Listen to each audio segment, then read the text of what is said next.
it's not that we have to do that, then that, then that. It's that we get to do this stuff while we get our turn on earth. So we get to be here on earth and run around and do all of this stuff. And it's a ridiculous privilege. Now, that doesn't mean that it's not busy. And that doesn't mean that there's not a lot on our plates. It doesn't mean that we don't have responsibility. We have all of that. So much, I think, of starting to make this shift away from that rushing woman syndrome type scenario is the way we examine it. Yes. Dr. Mindy in the house. All right. I appreciate that. The carnivore diet. Because of what we eat. Honestly, you've really touched my heart. So let's start with this. I do have to tell you the funny story of how I got introduced to your book. So as I was going through my menopausal experience, a good friend of mine who's a naturopath in Canada said to me, you know, Mindy, you really need to read Rushing Woman Syndrome.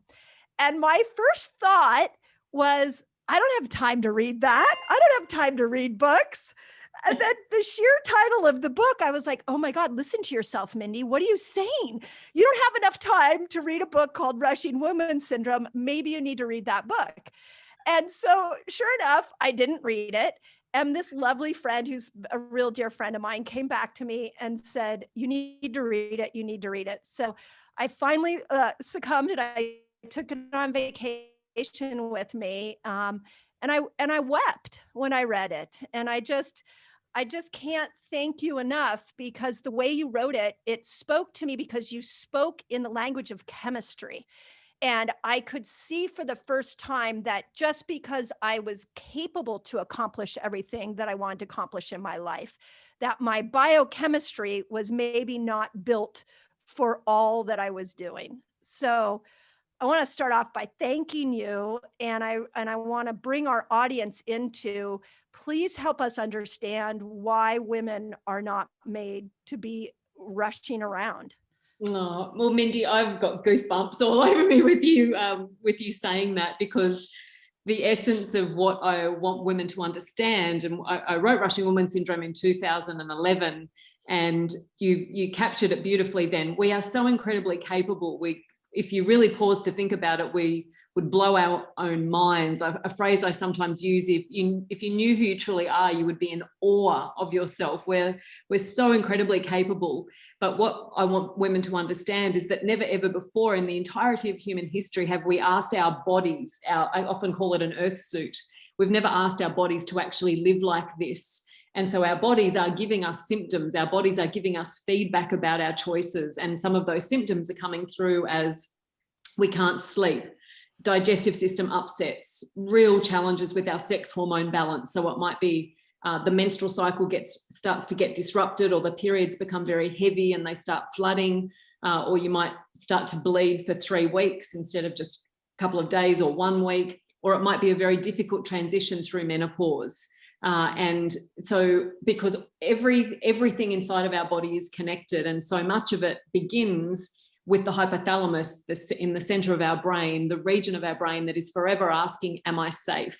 And when the hypothalamus looks into our blood, asking that question, am I safe? And it sees huge amounts of adrenaline constantly circulating, which historically the only time we made adrenaline was when our life was literally in danger. Whereas now we make adrenaline because of, and everyone needs to block their ears right now, we get adrenaline in our blood when we consume caffeine. Sorry, everyone. Yeah, right. Well, this is where people decide if they like you or not. Exactly. Yeah. So I'll try and redeem myself later. So the adrenaline will be there because of caffeine, or because of perceptions of pressure and urgency, because we might be subconsciously worrying about what someone else thinks of us. There's lots of reasons, but essentially it's psychological stress. It's not a physical threat. But when that hypothalamus looks into the blood, sees the adrenaline and says, am I safe? The answer is no, because adrenaline has always meant danger. So then it communicates to the pituitary gland at the base of the brain, we're not safe. And she's the one who then says to the adrenal glands, to the thyroid gland, to the ovaries, we're not safe. You guys need to now make the appropriate hormones for danger. And the trouble is, if we only did that for, say, 3 hours a week, we'd handle it. But the way we now live is that for most women, they have constantly circulating elevated levels of adrenaline. It's constant, it's all the time. So our bodies are always getting the message that our life is in danger. And that's a big part of what I want women to understand. We're so capable, but we have to learn ways to communicate to our body the truth, which is that we are thankfully relatively safe. Yeah, and that, it was so well said, by the way, and I hope our listeners just grab that, because I will tell you that when I moved into my early 40s, I was doing the classic, like raising 2 little kids, working all the time, working out all the time, being really rigid with my diet. My days were very packed.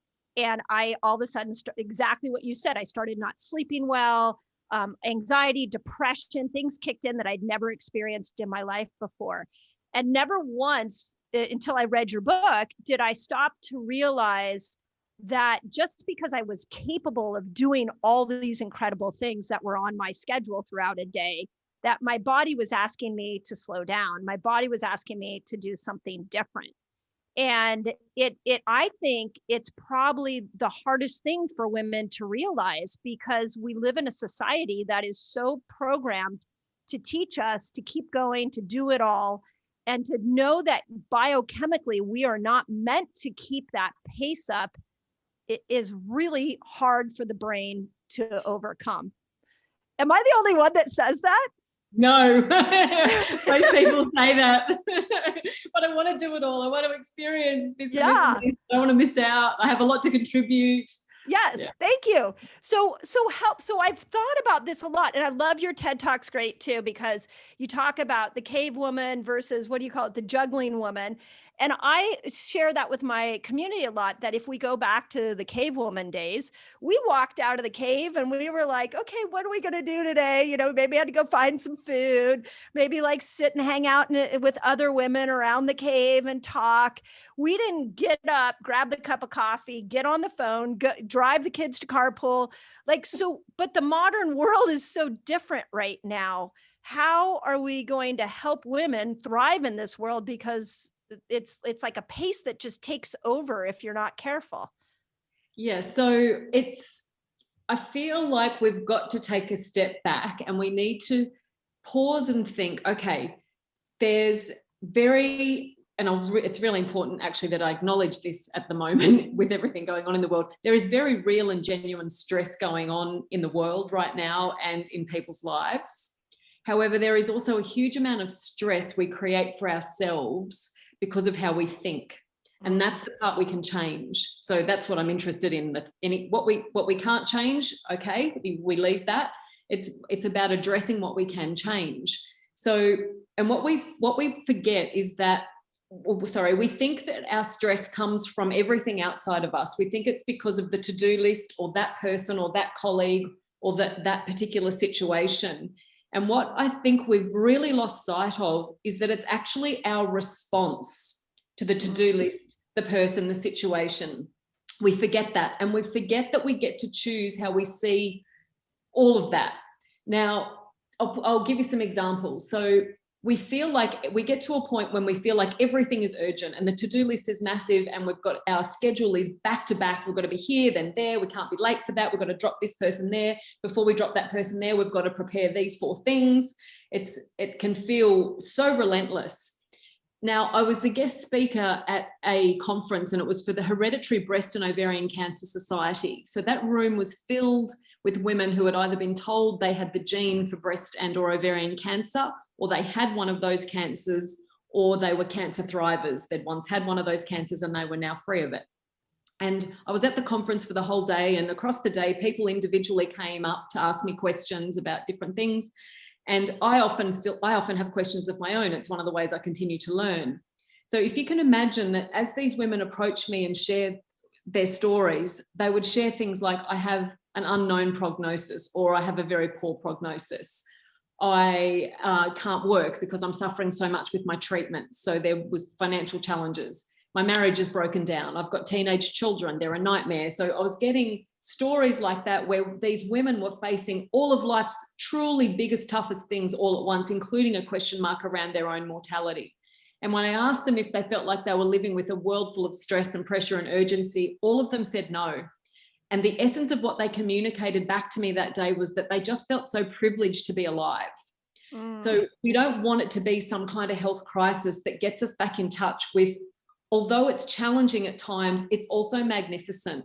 And a little distinction I made that day was, it's not that we have to do that, then that, then that. It's that we get to do this stuff while we get our turn on earth. So we get to be here on earth and run around and do all of this stuff. And it's a ridiculous privilege. Now, that doesn't mean that it's not busy. And that doesn't mean that there's not a lot on our plates. It doesn't mean that we don't have responsibility. We have all of that. So much, I think, of starting to make this shift away from that rushing woman syndrome type scenario is the way we examine it. So to do that, we as women, I think I'm really tired of the conversation around, oh, I'm so stressed. How do I manage that? We need that conversation, but we've got to take it further now. We've got to start to examine what stress really is for us as individuals. So let's start to break that down. What leads your body to produce adrenaline and cortisol, our two main stress hormones? Well, unfortunately, we talked about caffeine. So but in all honesty, a lot of women have got to get really honest with themselves about how much they're having. They need to cut back. Some women they'd feel much better if they took a big break from it. So we've got to look at caffeine. The next thing is we've got to look at our perceptions of pressure and urgency, like I just described, because we forget that we get to choose how we see and approach each day. Now, I'm not denying for a second there aren't things that aren't urgent. Of course there are. If you get a phone call from school and your child's been injured, that's urgent. You want to get there as quickly as you can. But we've made what we do each day full of stress and pressure and urgency. I'll give you another example. When I say to women, tell me what stresses you out, I often hear running late. Now, running late doesn't worry everyone. Some people will be half an hour late and they don't care. So that's how I know it's not a real stress. It's a perception. Now, there's no judgment here. There's no right or wrong. It's just some people get stressed about running late. Now, sometimes they don't want to run late because they're worried about missing out on a meeting starting or learning something at a conference. They don't want to be late. But when it's not that, it's usually because it's not the running late itself that stresses us out. If you pull the curtain back on that, what we see is that we're actually worried about what the person who'll be on the receiving end of our running late is going to think of us. And they'll think that we are inefficient or not hardworking or we don't care. It's some sort of disapproval. We're worried that, but we don't see it like that in the moment. It's just we're sitting in the traffic all stressed because we're running late. And when we just sit there going, I'm so stressed, we go blind to any kind of insight that our stress could actually teach us. And it's that, oh, wow, I can really see I'm actually not worried about what my boss thinks of me because I'm running late for this work meeting. It's this other colleague. Wow, that's fascinating. I'm worried what that colleague thinks of me. Oh, yeah, I can see that I worry that she thinks that I'm not a hard worker. And so there's an exercise I have that I do with women. I run women's health weekends and things like that. And there's an exercise I do where I call it our forward words. And it's, so what traits do you need other people to see in you? So it's as if we've got these words written across our forehead. So how do you need other people to see you? And it's a great thing to do if you just take pen and paper and take 10 minutes and ask yourself, how do I need others to see me? And common things that come out of the mouths of the most beautiful hearted women who are the rushing women, they'll say, I need people to see me as kind, thoughtful, selfless, hardworking, deeply caring, or it might be independent, intelligent, creative, hilarious, perfect, or the biggest ray of sunshine that ever walked into a room. So it doesn't matter what they are. You just want to know how you need other people to see you.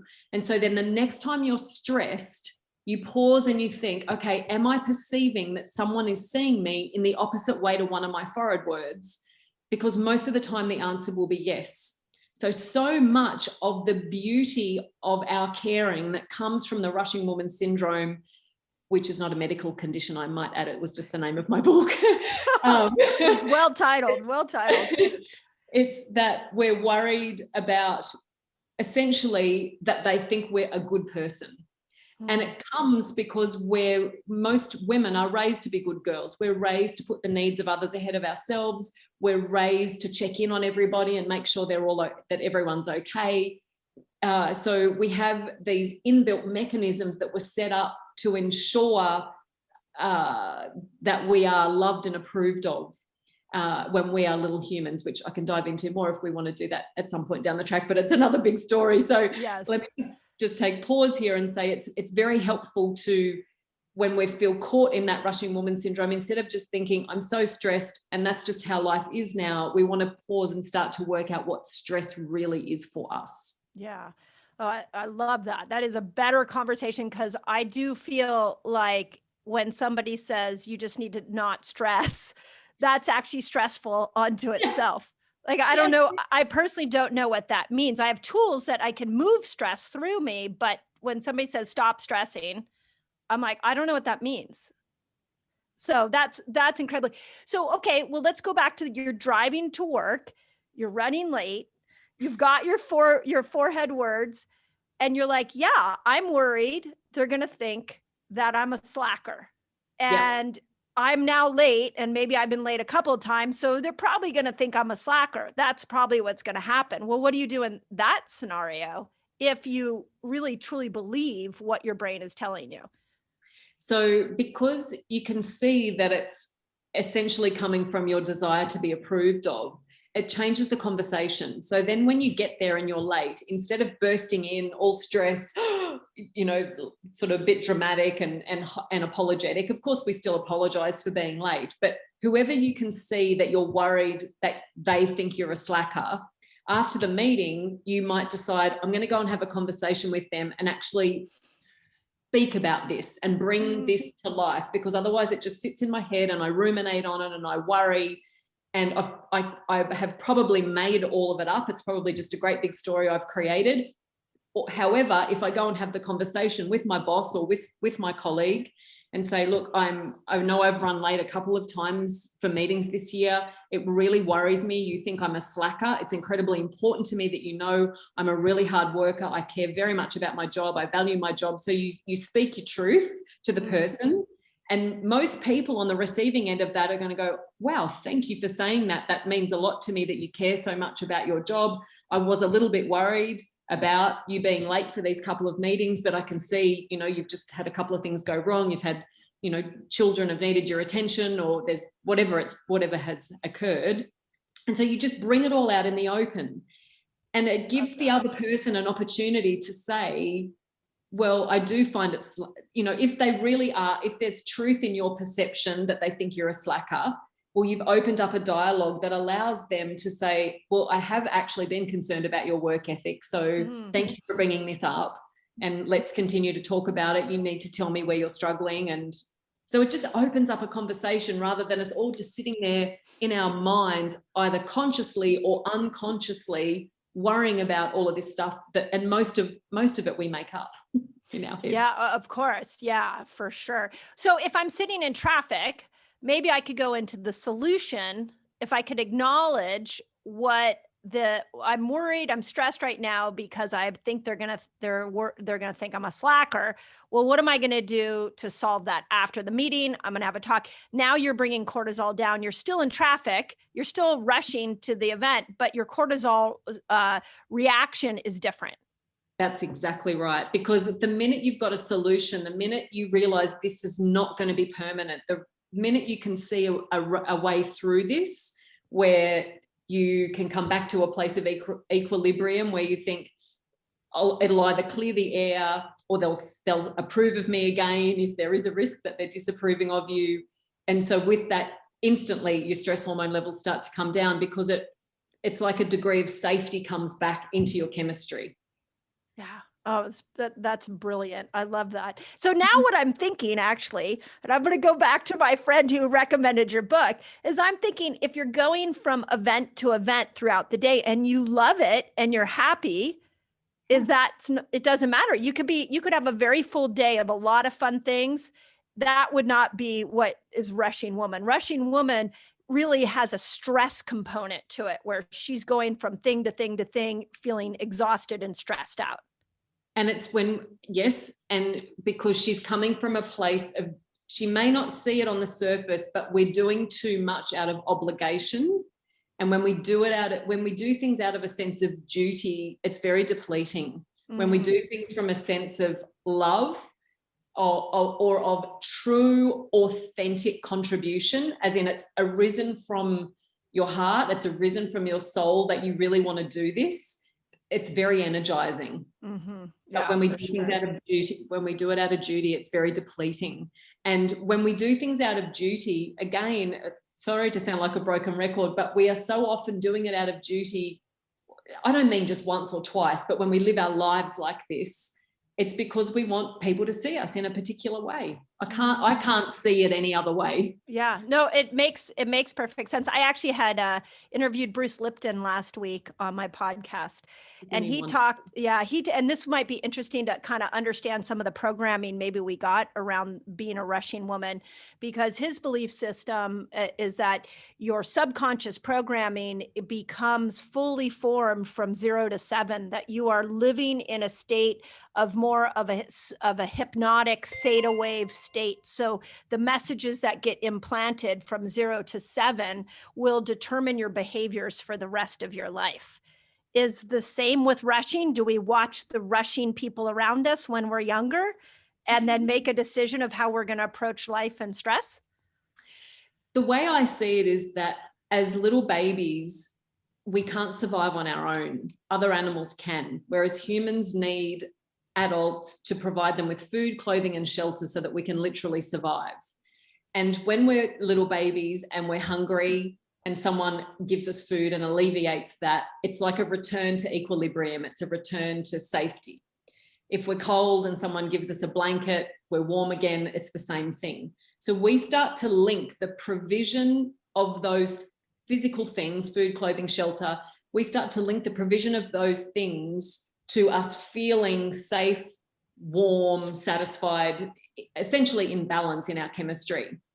And so then as we get a little bit older, we start to work out that we can't do that ourselves, and we rely on those adults to do that for us. So we must maintain their favor. We must have them approve of us enough to continue to provide that. Otherwise, we will literally die, because without food, clothing, and shelter, a little baby dies. Now, eventually, I think what happens is that we start to link the provision of those things and the attention of those people.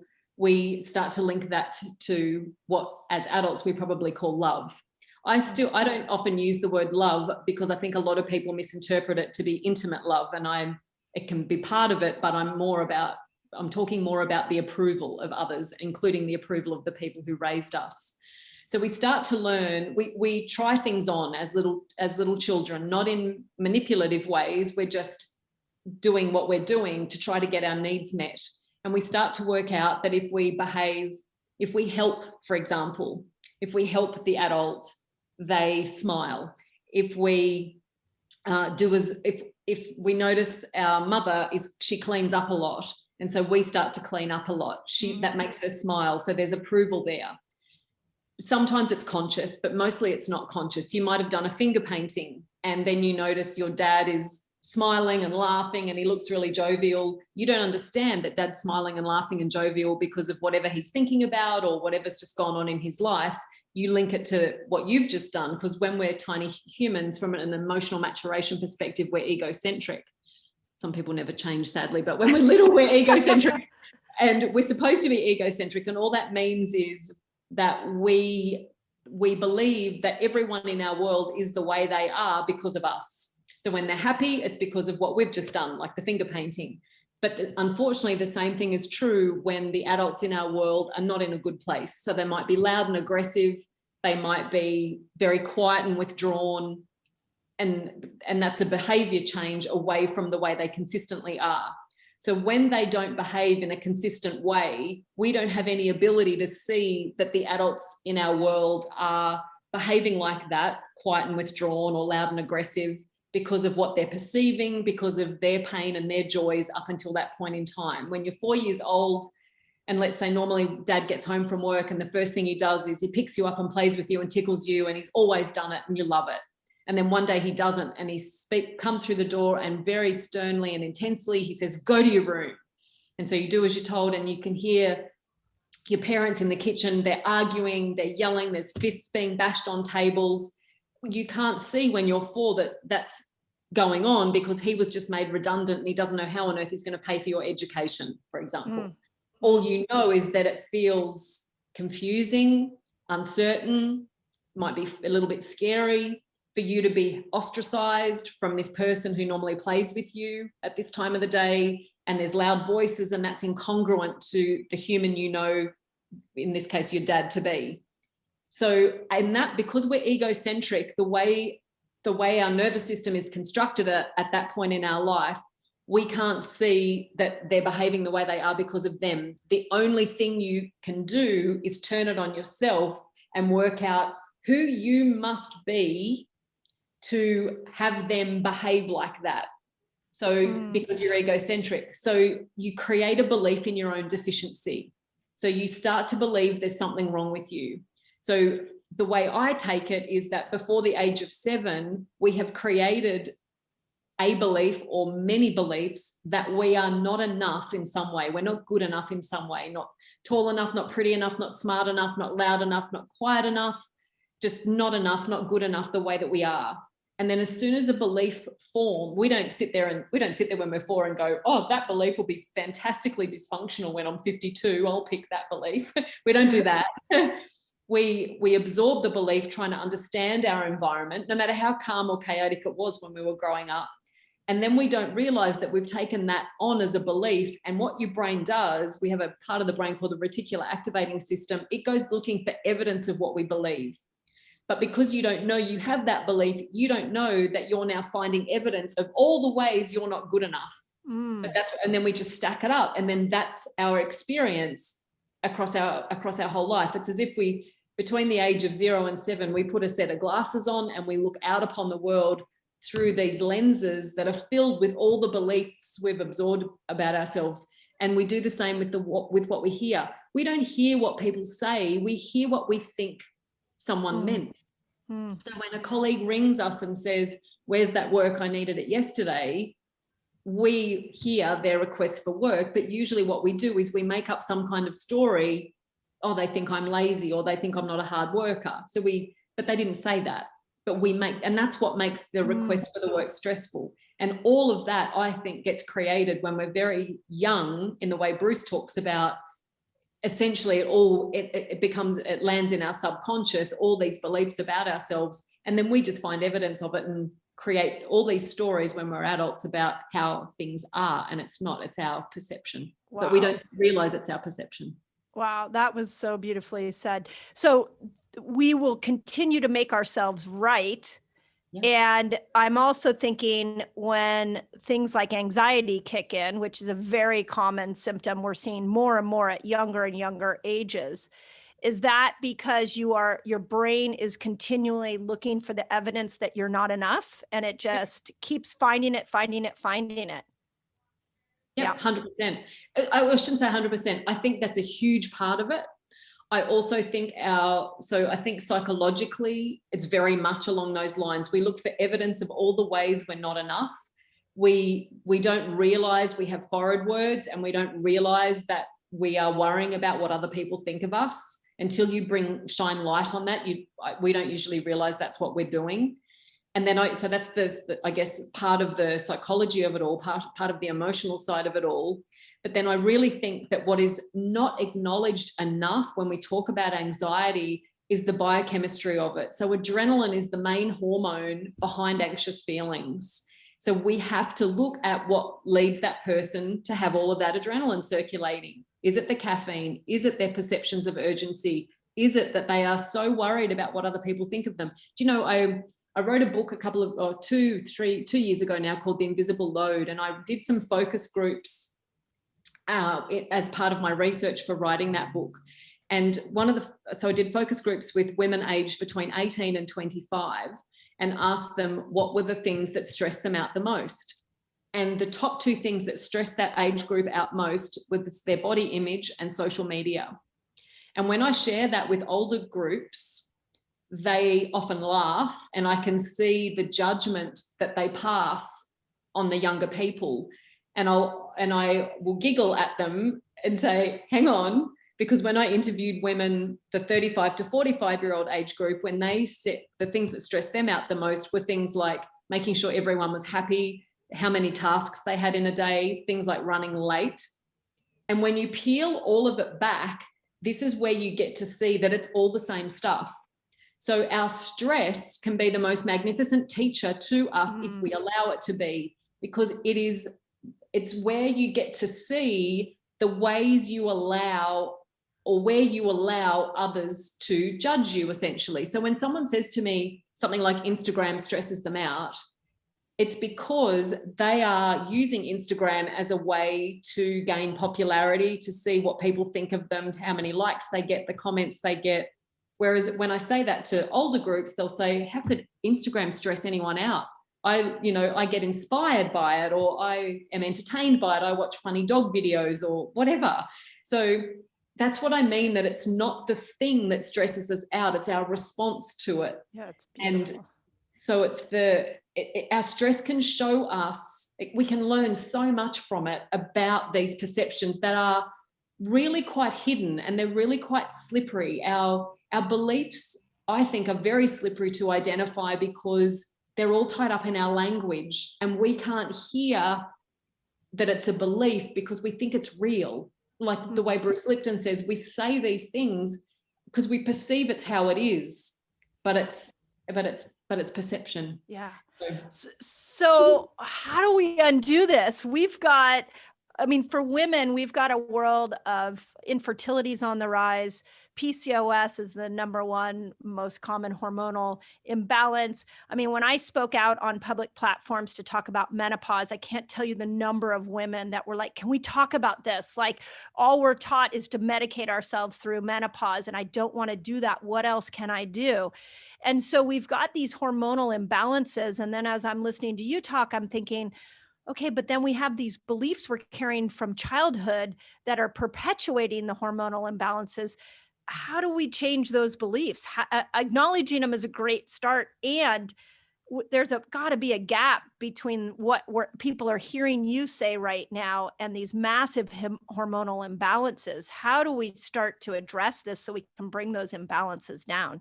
Great question. Because along those lines, Mindy, the other thing other than adrenaline that can lead us into anxiety is very low progesterone, as I'm sure you and your listeners are very aware of, because progesterone is a powerful anti-anxiety agent, and we only produce it in large amounts after we ovulate.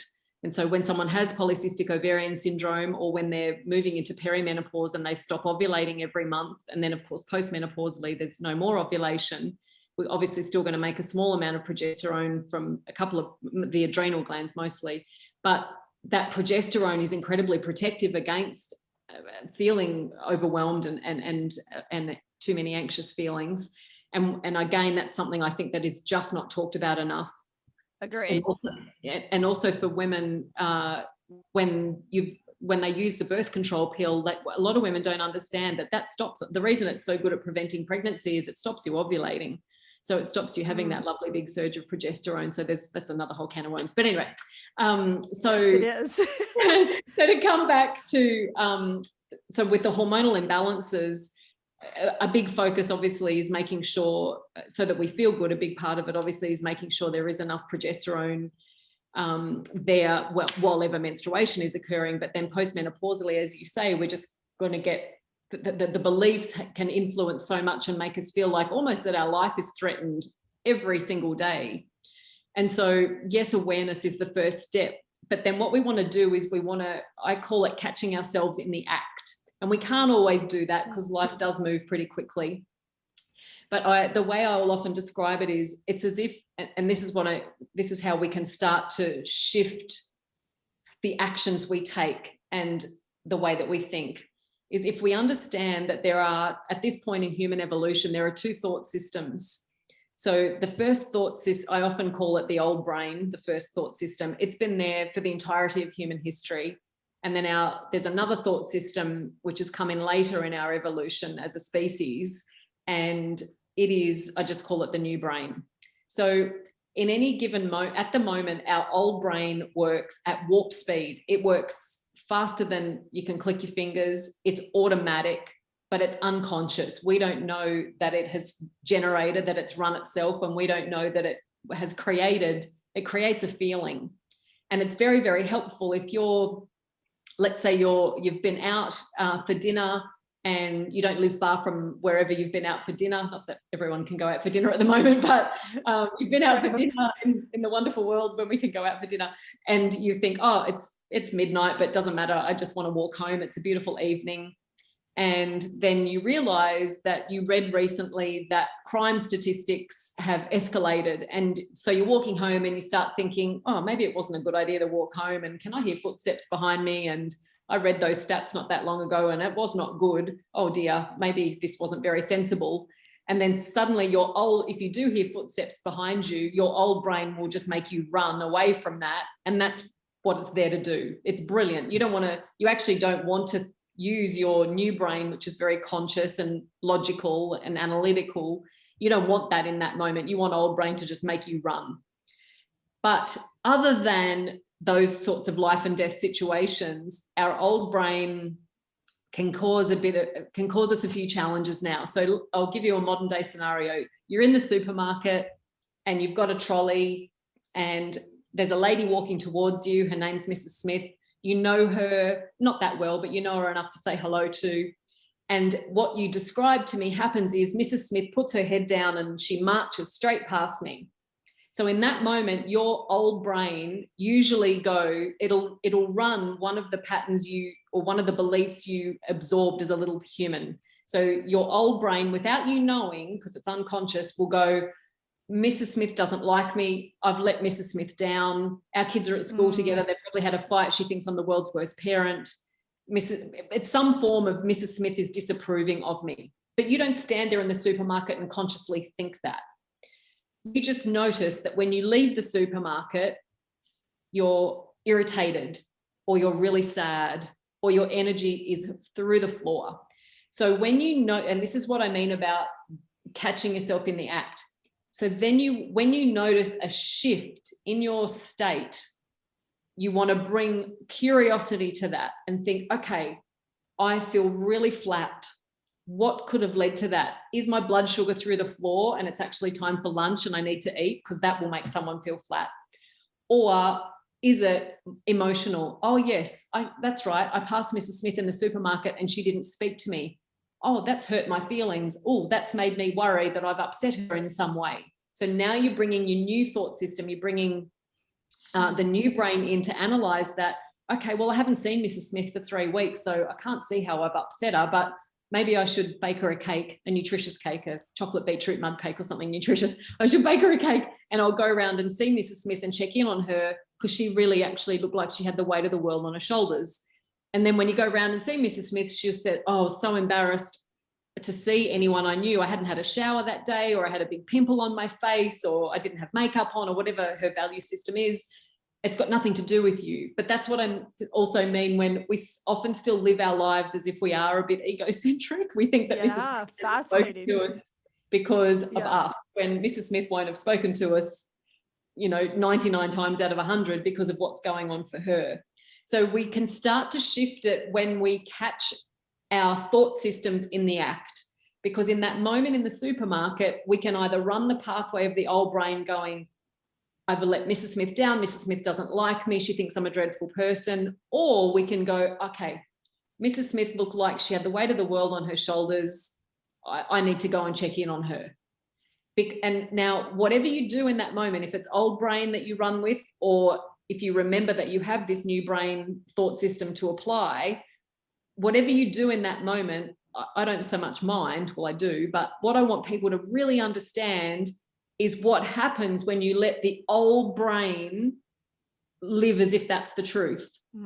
Because if you create a meaning from Mrs. Smith not talking to you in the supermarket, if you create a meaning that you're not enough, you're not good enough, she doesn't like you, you've let her down, she thinks you're the world's worst parent. So some form of disapproval. If you do that from someone not speaking to you, I will guarantee you, you've done it 20 times previously that morning, and you'll do it 20 more times that afternoon. And when we stack experiences, when we stack meanings and stories of all the ways that we're not good enough, when we scratch the itch of our not enoughness 40 or 100 times a day, good luck at resisting whatever your poison is at the end of the day. So you'll go home, if you love, we call them biscuits, if you love cookies, you'll eat a whole packet. If you love ice cream, you'll eat the whole tub. If you think, I'm just going to have one glass of wine, before you know it, you've had the whole bottle.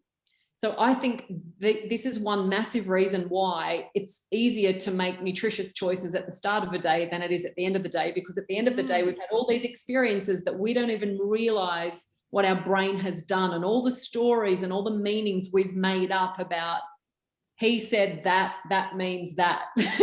We don't even realize we've done that. Yeah. So if you let, in that supermarket, if you let old brain do its thing, because you aren't aware that it's done its thing, other than that you feel sad or irritated when you're leaving the supermarket, it will lead you to make poor quality choices, because, you know, for the next day, for the next week, or for the next 10 years, and it will run your life until you shine light on it. Whereas if you let your old brain run its story for 5 minutes before you think, oh, hang on, no, actually, Mrs. Smith did look like she had a lot of things on her mind, I need to go around and check in on her. You've immediately shifted your focus to the care for someone else. You're no longer putting yourself down. You're no longer thinking about all the ways you're not enough and all the ways she's disapproving of you. And so your stress response is alleviated, because now you're caring. And we can't do care and gratitude at the same time that we do stress hormones. That it's not possible for your nervous system to do both those things at the same time. So it's awareness, but it's all that we do this, and that these beliefs are there, but it's catching ourselves in the act. And a shift in our mood, I think, is one of the biggest clues we get. And we don't always have the time in that moment to dive into it, but it's very helpful towards the end of a day if you can pause and think, okay, what really went on there? Yeah. And it's just repetition. So it's listening to yourself, and just catching that moment. And if you do that over and over and over again, eventually you create a new brain. Yeah. And each time, go ahead. No, you go. Each time you stop that, so if I'm running the tape of Mrs. Smith, cortisol is going through my body, and I'm in, maybe I call it the rabbit hole, where you go, well, if this is going to go on, then this is going to go on, and then this is going to go on, and you start down like 10 thought patterns that have nothing to do with whatever happened in the situation. So as long as you're running that old brain and you're in that old stress pattern, you've got cortisol going up, and when cortisol is going up, progesterone's going down. And so now, if you want to stop cortisol immediately, you can stop it by asking a different question and evaluating where that initial thought came from. Is that correct? 100%. Yeah. Oh, amazing. Okay. And it's breathtaking when you do it.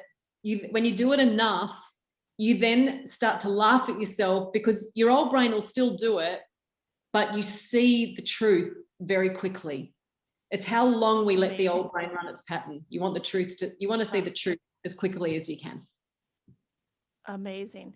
So, okay, let's talk about progesterone for a second, because that was the other aha that I got from your book. You know, as I was reading it, I think at the time I must have been about 45 years old, and I'd never really given progesterone a single thought. And I was like laughing to myself. I'm like, oh my God, this hormone, it's shown up for me every month, and I didn't even acknowledge it. And now it's going away, and I really like it back. Like, what did I do? And so I really dove into looking at at the time I was having a regular cycle, and I started looking at, okay, when does estrogen come in a 30-day cycle or a 28-day cycle for a woman? Estrogen's coming in the first part, and then at ovulation we've got estrogen and testosterone, a little bit of progesterone, but it's really as we go into the week before our periods that we've got maximum progesterone. So is there a lifestyle that should shift as our hormones shift? Like, I started looking at my marathon running. Maybe I'm not supposed to marathon run the week before my cycle. Maybe I need a little extra sleep. Like I started obsessing on progesterone and going, what are all the habits I can do to be able to protect progesterone? Do you think that we can analyze our lifestyle from looking at our cycle and figuring out where we may want to slow down and when it would be okay to rush a little more? Absolutely. So beautifully articulated, Mindy. Yes, 100%. And we find that usually a lot of women will find that in the first half of their cycle, everything's more robust because estrogen is dominant. She's laying the lining of the uterus down. We make a small amount of progesterone from the adrenals in that first half of the cycle, as you described. And then once ovulation kicks in, yes, you'll get all the beautiful protective effects of progesterone if you are good at producing it after you ovulate, because not a lot of women are these days, unfortunately. But then in the week before the period, obviously progesterone is supposed to be the dominant hormone leading into the cycle, and estrogen is less than that from a ratio perspective. And obviously we start to menstruate once the progesterone is low enough. But in that lead up, for so many women, they are estrogen dominant. There's too much estrogen compared to progesterone, particularly in that week leading into the menstrual cycle, quite often for women. And that's one of the hormonal bases for PMT, or do you call it PMS? PMS is what we call it, yeah. PMS. So that's one of the hormonal bases for that. And we start to notice that we just don't have the strength that we normally do. We don't have the endurance we normally do in an earlier part of the month. So I think it's a brilliant thing if you are still menstruating, I think it's a brilliant thing to observe that. And your body is your most magnificent barometer. So your cycle, I think, is great feedback about your choices. It gives you insight into if your body wants you to make some different choices in the way that you eat or drink or move or think or breathe or believe or perceive. So it's all feedback in any or a number of those areas. And we usually notice, well, most women notice they're far more robust and can get more done, that the rushing is less intrusive on their chemistry for the first 2 weeks of the cycle is the feedback I've had. Yeah. So, and that was, as I was moving through menopause, the interesting part is around 45, 46, I started getting some spotting, and then it would be like a week after I started getting spotting, then my cycle would start, and I started to unpack that. And I was like, okay, that's low progesterone. Okay, what do I need to start to mine progesterone? So I changed my workouts. I changed the way I ate. I started saying no to things a little bit more. I took a little more downtime. For the first time in my life, I was tracking my cycle. Here I was in my late 40s, I had the Clue app on my phone. And you know what happened? My cycle came back, and it came back calm and easy. Here I am at 51. There's no sign of menopause. I'm like, and from what I've understood, 52 to 55 is a very natural time to go through menopause. If we go through it earlier, it could be due to environmental stressors. But it was this one hormone, progesterone, that changed everything when I minded that. I run a 9-week online course for women, and some of them will have they've been told that they are postmenopausal. They might be 48 or 49 years old. And after 9 weeks of looking after their lifestyle, their food, what they're thinking, after 8 or 9 weeks of that, they get their period back, and it comes back, and it stays cyclical. And it shows you the wisdom of the body. It shows you that when the body gets what it needs, it can do what it wants to do usually for a lot longer in a really healthy state. Yeah. Isn't it powerful? Oh, it's amazing. In fact, in my book, and I'll send you a copy because again, I quote you in it, and you were instrumental in this concept around progesterone. But I started to really identify the title I put for progesterone as I said, dear progesterone, I'm sorry I took you for granted. Because I was just like, that's how I felt. Like I just wanted to have a conversation with the progesterone production and just go, gosh, I just didn't honor what my body needed. And I just pushed on through, and now I'm really regretting it because I'd like a little progesterone back, you know. And the cycle is one thing, but the calmness that progesterone gives you is incredible. And I think we don't, as women, and I'm curious your thought on this, I don't think we know our hormones well. They're running us, and we have no idea what hormones do what and when they come or go. And we need to know, obviously, and we need to know at really young ages. Agreed. It's heartbreaking to me that an excess of estrogen has a very depressant action on the body. And most women don't know that. So it's the first thing I would look for when I would go look at excess of estrogen and low progesterone, because it's such a powerful anti-anxiety agent and an antidepressant. I'm going to go looking in a menstruating woman for excess estrogen and low progesterone to see if that's and try to address that, to see if that changes what's happening with her mood. And that's not talked about enough. No. So the younger and younger we can teach women, young girls, even the role that these hormones play, I think the better, the healthier society will be, because we're going to understand, it's not a deficiency of a particular medication that has led me to this state. My progesterone's dropped away because I've been so stressed. I need to address the stress, and my body will naturally start to produce progesterone better again. Yeah. And you mentioned that in your TED Talk, how the mission you're on to get this message out to women. And I couldn't agree more with you. And I probably have sent hundreds of thousands of women to your book, because I'm like, we need to wake up. And then we also need to come together as women. If you look at the power of oxytocin on all our hormones, when we are in community and we're connecting and we're in love and we're in gratitude, we are bursting oxytocin into every cell. And there's no better hormonal balance than getting yourself a bunch of oxytocin. So, right? Absolutely. Yeah. So it's like the queen hormone. I tell everybody, when you're stressed, just go pet your dog and you'll be good. So it's awesome. It is. Well, let me finish up with this. I could talk to you forever, and I just Same. just really have a lot of appreciation for your heart and your mind and the way you explain things, and just the impact you are having on women's health. And I want to bring this information to more women, and especially that I resonate with what you say about the younger generation. I feel like I want to take every teenager and sit her down and explain these hormones and teach her how her lifestyle is going to affect these hormones, and how the hormones are going to affect her mood. Like, we could change women's health just from the knowledge of hormones alone, don't you think?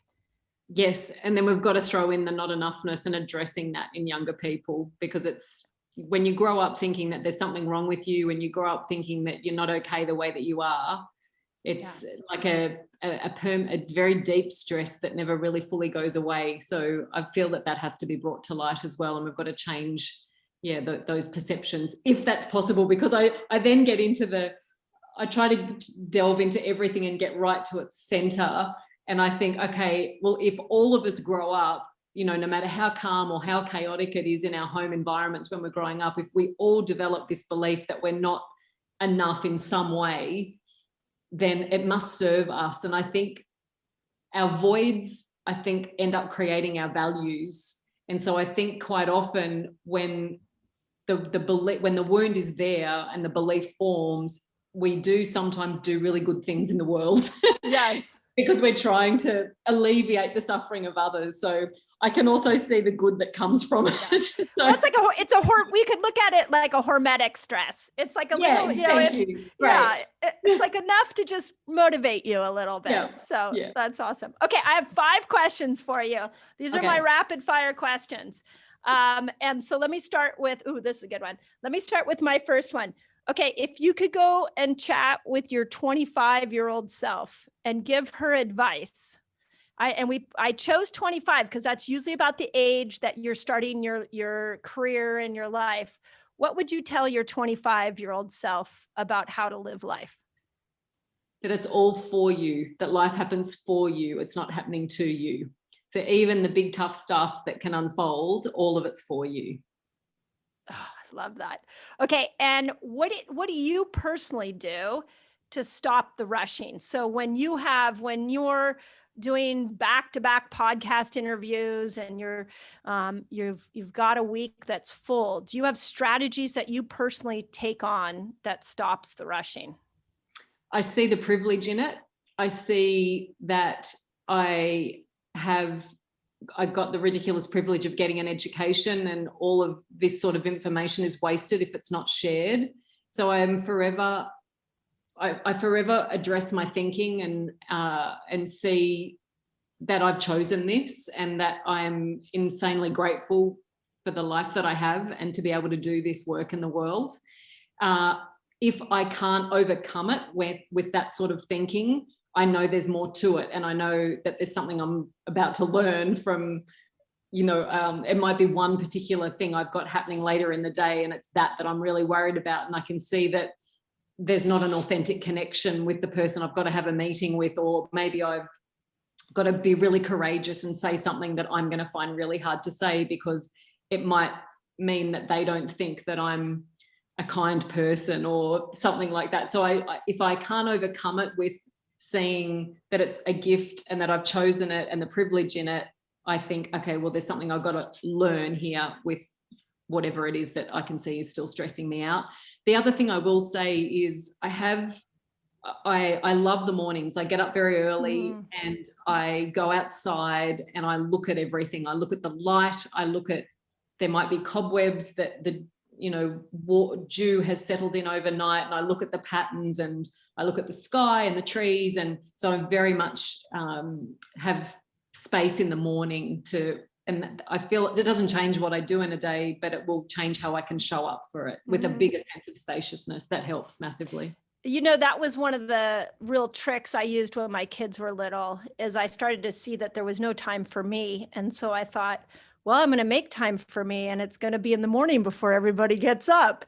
And it really is profound when you start the day the way you want to start it. Isn't it? It really changes everything, because you don't just get up and do everybody else's agenda. Exactly. Yeah. It's amazing. Do you have a sign that like a physiological sign that you're like, okay, I got to put the brakes on life right now. I've been doing too much. I need to sort of reground myself. Do you have any physical signs in your own body that you notice, like you've gone off into more of a rushing world? Yeah, my heart will race and I don't know what it's about. So it might only be for 10 seconds, but I can feel an escalation in my heart rate just momentarily. And then it goes away and I'm like, no, I got you, I noticed. And so I'll try and change, might go to bed earlier. I might need to write. I love writing, so I might need to just write in my journal and get a few things off my chest so I can see the truth of something, or so it's my heart will race. That's my physical sign. Yeah, that's beautiful. Okay, what book do you think, outside of yours, because when people ask me this question, I always say your book. What book do you think every woman needs to read, or that would be incredibly impactful for women to read to help her understand herself better? Red Hot and Holy by Sarah Beek. And it is, I don't want to give the secret, this doesn't give the secrets away, but at the end of it, she asks a series of questions. And because of the journey she's taken you on, you can hear or feel your soul speak. Mm-hmm. It had a profound impact on my life. And it's as if we can create all sorts of stories in our mind about, is that the right job for me? Well, not really, but I need the money to pay the mortgage. Or is that the right relationship for me? Well, there's all these beautiful things about that person.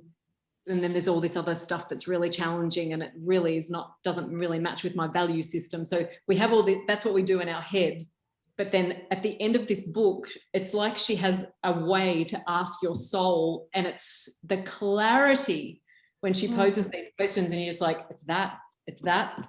There's no hesitation. You just know. And it showed me, or reminded me, that all of us have a true knowing inside of us of who we are and the answers to those questions. We know. It gets blurred because we might want to please people, or it gets blurred by all these stories we tell ourselves. So I found that book profound. I've never heard of that one, so I will be ordering it after this podcast. So that's and I love how you didn't even doubt.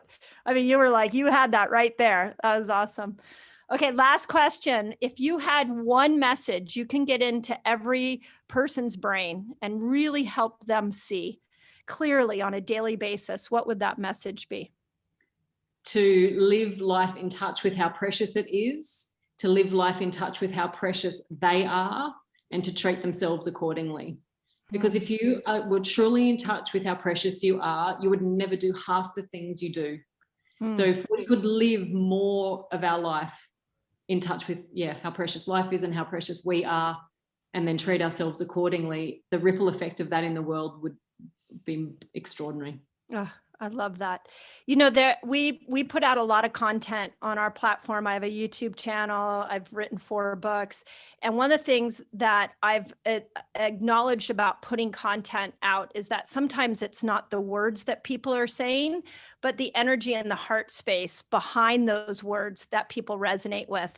And I just, again, want to thank you, because as I'm talking to you, I'm like, this is why I love the book, because the author behind the words has such a huge mission and such a huge heart. So again, I just, it was a game changer for me. So at a time when I really needed to hear what you said, and you said it in a language that my intellectual brain could hear. So I can't thank you enough for writing it and letting me pick your brain today. Mindy, it's such an honor, and honestly, you've really touched my heart. I have water in my eyes right now from your words, and thank you. It's really very touching. Thank you. And I want you to know that I hear your mission, and I'm amplifying it. I'm there with you, trying to get this information out to women. So we're more powerful. The more women we gather and shout this from the rooftops, the more powerful we are. Yes, so thank you for how much you care and for sharing all this. Thank you. And how do people find you? Because I hope that they're going to not only rush out and get your book, but I'm going to go order the other 12 or other 11. How do people find you so they can interact with you more? Oh, you're lovely. My website is drlibby.com, so drlibby.com. I'm on Instagram at Dr. Libby, and Facebook is Dr. Libby Live. I run online courses. I will run in-person events again one day, and I've written books, and I have a plant-based supplement company called BioBlend. So I feel very fortunate to do the education I do in the world. So thank you. So much of the beauty of our caring that comes from the rushing woman syndrome, which is not a medical condition, I might add. It was just the name of my book. It's well titled. It's that we're worried about, essentially, that they think we're a good person.